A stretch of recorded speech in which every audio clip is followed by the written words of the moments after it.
जय माता दी दोस्तों, भक्ति युग में आप सभी का बहुत बहुत स्वागत है। माता रानी आप पर, आपके पूरे परिवार पर अपनी कृपा बनाए रखे।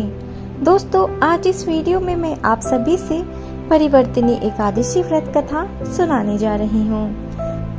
परिवर्तिनी एकादशी व्रत कथा इस प्रकार है। युधिष्ठिर कहने लगे कि हे भगवान, भाद्रपद शुक्ल एकादशी का क्या नाम है, इसकी विधि तथा इसका महात्म्य कृपा करके कहिए। तब भगवान श्री कृष्ण कहने लगे कि इस पुण्य, स्वर्ग और मोक्ष को देने वाली तथा सब पापों का नाश करने वाली उत्तम वामन एकादशी का महात्म्य मैं तुमसे कहता हूँ, तुम ध्यान पूर्वक सुनो। यह परिवर्तिनी एकादशी जयंती एकादशी भी कहलाती है। इसका यज्ञ करने से वाजपेयी यज्ञ का फल मिलता है। पापियों के पाप नाश करने के लिए इससे बढ़कर कोई उपाय नहीं। जो मनुष्य इस एकादशी के दिन मेरा वामन रूप की पूजा करता है, उससे तीनों लोग पूज्य होते हैं। अतः मोक्ष की इच्छा करने वाले मनुष्य इस व्रत को अवश्य करें। जो कमल नयन भगवान का कमल से पूजन करते हैं, वे अवश्य भगवान के समीप जाते हैं। जिसने भाद्रपद शुक्ल एकादशी को व्रत और पूजन किया, उसने ब्रह्मा विष्णु सहित तीनों लोकों का पूजन किया। अतः हरिवासर अर्थात एकादशी का व्रत अवश्य करना चाहिए। इस दिन भगवान करवट लेते हैं, इसलिए इसको परिवर्तिनी एकादशी भी कहते हैं। यह एकादशी जयंती एकादशी भी कहलाती है। इसका यज्ञ करने से वाजपेयी यज्ञ का फल मिलता है। पापियों के पाप नाश करने के लिए इससे बढ़कर कोई उपाय नहीं। जो मनुष्य इस एकादशी के दिन मेरी वामन रूप की पूजा करता है, उससे तीनों लोक पूज्य हो जाते हैं। भगवान के वचन सुनकर युधिष्ठिर बोले कि भगवान, मुझे अति संदेह हो रहा है कि आप किस प्रकार सोते और करवट लेते हैं तथा किस तरह राजा बलि को बांधा वामन रूप रखकर क्या क्या लीलाएं की। चतुर्मास के व्रत की क्या विधि तथा आपके शयन करने पर मनुष्य का क्या कर्तव्य है, जो आप मुझसे विस्तार से कहिए। श्री कृष्ण कहने लगे कि हे राजन, अब आप सब पापों को नष्ट करने वाली कथा का श्रवण करें। त्रेता युग में बलि नामक एक दैत्य था। वह मेरा परम भक्त था। विविध प्रकार के वेद सूक्तों से मेरा पूजन किया करता था और नित्य ही ब्राह्मणों का पूजन तथा यज्ञ के आयोजन करता था। लेकिन इंद्र से द्वेष के कारण उसने इंद्रलोक तथा सभी देवताओं को जीत लिया। इस कारण सभी देवता एकत्र होकर सोच विचार कर भगवान के पास गए।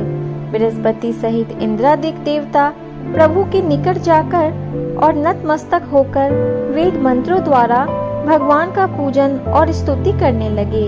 अतः मैंने वामन रूप धारण करके 5वां अवतार लिया और फिर अत्यंत तेजस्वी रूप से राजा बलि को जीत लिया। इतनी वार्ता सुनकर राजा युधिष्ठिर बोले कि हे जनार्दन, आपने वामन रूप धारण करके उस महाबली दैत्य को किस प्रकार जीता।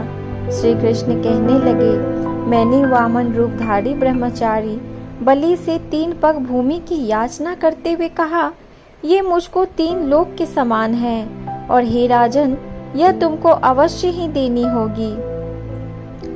राजा बलि ने इसे तुच्छ याचना समझकर 3 पग भूमि का संकल्प मुझको दे दिया और मैंने अपने त्रिविक्रम रूप को बढ़ाकर यहाँ तक कि भूलोक में पद, भूवरलोक में जंघा, स्वर्गलोक में कमर, महलोक में पेट, जनलोक में हृदय, यमलोक में कंठ की स्थापना कर सत्यलोक में मुख, उसके ऊपर मस्तक स्थापित किया।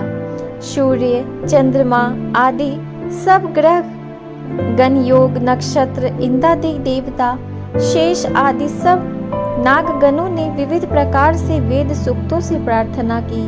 तब मैंने राजा बलि का हाथ पकड़कर कहा कि हे राजन, एक पद से पृथ्वी, दूसरे से स्वर्गलोक पूर्ण हो गए। अब तीसरा पग कहाँ रखूं? तब बलि ने अपना सिर झुका लिया और मैंने अपना पैर उसके मस्तक पर रख दिया, जिससे मेरा वह भक्त पाताल को चला गया।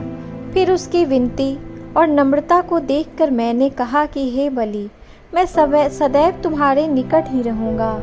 विरोचन पुत्र बलि से कहने पर भाद्रपद शुक्ल एकादशी के दिन बलि के आश्रम पर मेरी मूर्ति स्थापित हुई। इसी प्रकार दूसरी क्षीर सागर में शेषनाग के पुष्ट पर हुई। हे राजन, इस एकादशी को भगवान शयन करते हुए करवट लेते हैं, इसलिए तीनों लोकों के स्वामी भगवान विष्णु का उस दिन पूजन करना चाहिए। तांबा, चांदी, चावल और दही का दान करना उचित है। रात्रि को जागरण अवश्य करना चाहिए। जो विधि पूर्वक इस एकादशी का व्रत करते हैं वे सब पापों से मुक्त होकर स्वर्ग में जाकर चंद्रमा के समान प्रकाशित होते हैं और यश पाते हैं। जो पापनाशक इस कथा को पढ़ते या सुनते हैं उनको 1000 अश्वमेघ यज्ञ का फल प्राप्त होता है। तो दोस्तों, ये थी व्रत कथा। दोस्तों, आपको ये मेरी वीडियो कैसी लगी हो ये मुझे जरूर कमेंट करके बताएं। अगर आपको मेरी वीडियो अच्छी लगती हो तो मेरे इस वीडियो पे एक लाइक ज़रूर दें, अपने दोस्तों अपने परिवारों में ज़रूर शेयर करें।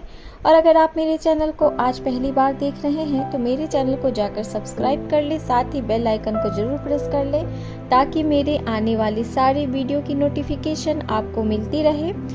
धन्यवाद।